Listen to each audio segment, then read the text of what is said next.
Allez, on attaque direct. L'analyse d'aujourd'hui décrypte une hypothèse systémique absolument fascinante tirée de nos sources. Pourquoi est-ce que l'individu moderne change si facilement de personnalité quand il passe du bureau à la maison, puis sur le web?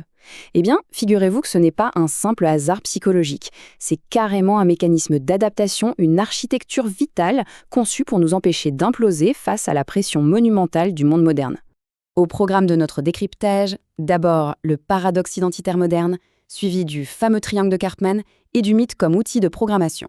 Ensuite, on parlera de la cocotte minute civilisationnelle pour finir sur le marché culturel en tant que soupape de sécurité. En bref, on va partir du quotidien épuisant qu'on connaît tous, faire un petit détour surprenant par l'Égypte antique et atterrir sur les secrets de l'industrie du divertissement. Première étape donc, le paradoxe identitaire moderne. C'est la base de notre problème, ce fameux coût de la civilisation qui nous oblige à compartimenter ce que nous sommes. Le constat des documents est clair. Notre cerveau n'est pas biologiquement câblé pour la vie qu'on lui impose. Vivre entassé dans des mégalopoles, subir une compétition et des évaluations en boucle à l'école ou au travail, se perdre dans des hiérarchies bureaucratiques totalement abstraites, tout ça génère une surcharge psychologique écrasante. Alors, comment l'esprit fait-il face? Il utilise la dissociation fonctionnelle. En gros, on apprend à mettre des masques, on compartimente, on n'est jamais à 100% soi-même dans toutes les situations, parce que si on encaissait tout frontalement de manière unifiée, ce serait juste insupportable. Ce qui soulève inévitablement une énorme question.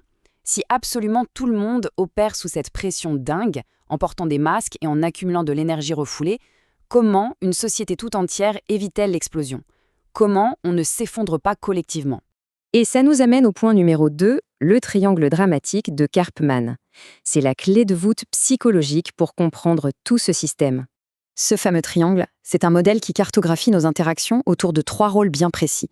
La victime, qui subit la contrainte, le persécuteur, qui domine ou crée l'action coercitive, et le sauveur, qui vient apporter du réconfort.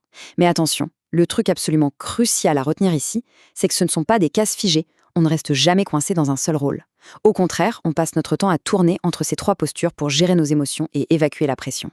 Troisième partie, le mythe comme programmation comportementale. C'est là que notre analyse fait un bond dans le temps assez spectaculaire. Plongeons dans l'Égypte antique. L'hypothèse soulevée, c'est que la mythologie n'était pas juste un recueil d'histoires à raconter au coin du feu, mais un véritable outil de contrôle calqué sur ce fameux triangle. Prenez le mythe fondateur. Seth, qui trahit et découpe son frère, c'est le persécuteur absolu. Osiris, mutilé et dispersé, c'est la victime parfaite. Et Isis, qui voyage pour rassembler les morceaux et soigner, c'est le sauveur. La correspondance est tellement bluffante que les sources suggèrent que ces mythes servaient d'architecture relationnelle pour programmer l'esprit. Et c'est là que ça devient complètement fou. Le texte détaille un processus spéculatif de programmation qui aurait été appliqué aux élites, comme les pharaons, pour créer sur mesure des personnalités utiles à l'Empire. Étape 1, on brise les repères par l'isolement total. Étape 2, on induit un traumatisme mis en scène pour imiter le mythe. Étape 3, la plus importante, un prêtre débarque dans le rôle du sauveur. Bam, ça crée un lien traumatique ultra puissant. Le cerveau s'attache à celui qui le sauve du système qui vient de le détruire. Ensuite, il n'y a plus qu'à conditionner le dirigeant pour qu'il alterne entre ses rôles sur commande. C'est de la compartimentation de haut niveau. Mais alors, comment on fait basculer le pharaon d'une personnalité à l'autre au moment voulu? L'analyse apporte un détail captivant, l'odorat. L'idée est que des parfums précis étaient diffusés dans la salle du trône. On brûle de l'encens et paf, on réveille la personnalité dominatrice et sans pitié du dieu Ra, idéal pour lancer une guerre. On diffuse un parfum de rose, on réactive la facette soumise et passive d'Osiris, très pratique pour écouter sagement les prêtres. C'est logique au fond, l'émotion et l'essence encodent la mémoire bien plus violemment que n'importe quelle théorie abstraite. Allez, retour au présent avec notre 4e point, la cocotte minute civilisationnelle. Car la programmation institutionnelle n'est pas morte avec les pharaons. Évidemment, nos méthodes actuelles sont beaucoup moins théâtrales, mais l'étude pointe des dynamiques similaires dans notre quotidien. Prenez l'école par exemple. Avec ses évaluations perpétuelles et son autorité descendante, elle conditionnerait l'esprit à devenir une victime adaptée. Pas quelqu'un qui pleure dans son coin, mais un esprit formaté pour subir une structure et intérioriser la faute. À l'inverse, le sport de compétition sert à fabriquer des persécuteurs légitimes. C'est un espace où la domination et l'agressivité sont ritualisées et applaudies. On est littéralement entraîné à moduler notre personnalité selon la situation. Ce qui nous propulse vers la conclusion systémique de ce décryptage, notre 5e point, le marché culturel, véritable régulateur thermodynamique de notre société. Le grand secret dévoilé par les documents, c'est que l'industrie du divertissement ne sert pas juste à faire passer le temps. elle convertit l'énergie. Nos genres préférés sont en fait des rôles de Cartman vendus à prix d'or. Le monde moderne nous donne l'impression d'être minuscule et impuissant. Pas de panique, Hollywood nous inonde de films Marvel pour qu'on puisse vibrer dans la peau du sauveur. On passe nos journées à ravaler notre colère, les jeux de tir nous permettent d'incarner le persécuteur en toute impunité.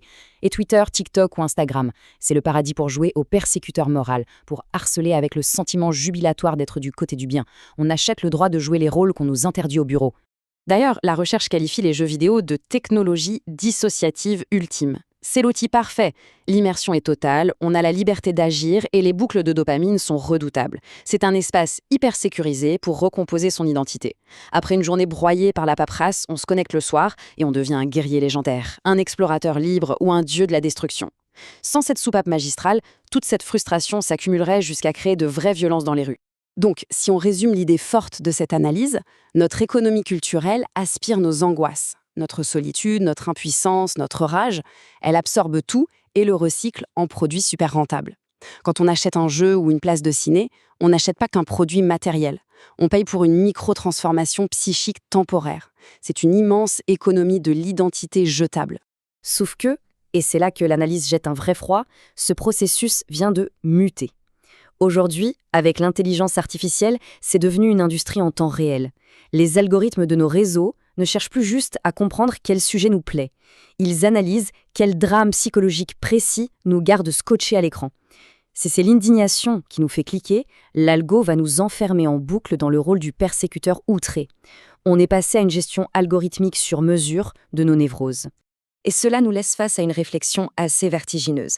Si toute notre culture contemporaine, de nos films à gros budget jusqu'à notre fil d'actualité, sert d'infrastructure vitale pour empêcher nos esprits d'imploser sous la pression, eh bien que se passe-t-il si cette machine se dérègle?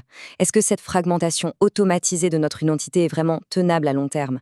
C'est une excellente question à garder en tête la prochaine fois qu'on se laisse happer par un écran. Un grand merci d'avoir suivi ce décryptage et comme toujours, gardez l'esprit critique.